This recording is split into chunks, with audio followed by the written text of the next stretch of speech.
오늘 카페에서 팔기 너무 좋은 체리 다쿠아즈 레시피 알려드릴게요.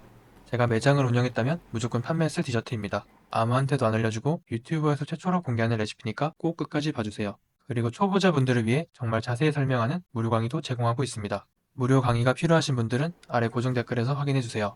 다쿠아즈 만들다 보면 은근히 망할 때 많죠. 머랭으로 만들다 보니 초보자분들이 어려워하실 수도 있어요. 머랭을 어디까지 올려야 할지, 오븐에서 얼마나 구워야 할지, 제가 다쿠아즈 만들 때 주의할 점 확실하게 짚어드릴게요.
자, 이제 체리 다크와즈가 완성됐습니다.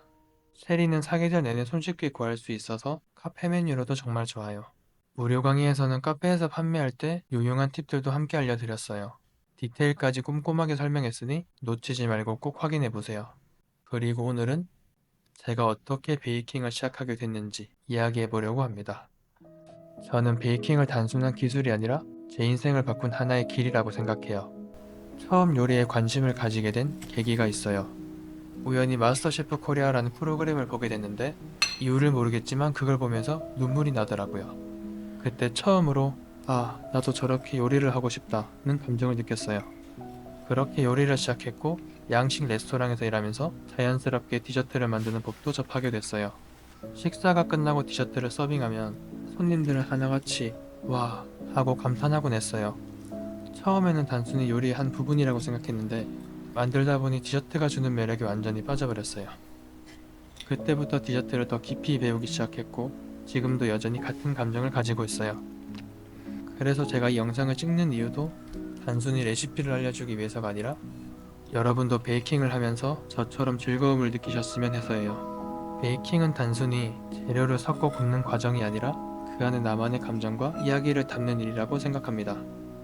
누군가는 사랑하는 사람을 위해 만들고 누군가는 오랜 꿈을 향해 한 걸음 내딛기도 하죠.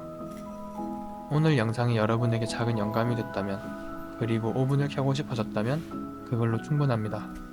앞으로 함께 배우고 더 행복한 곳이 되도록 함께 만들어가요. 감사합니다. 지금까지 후이마였습니다.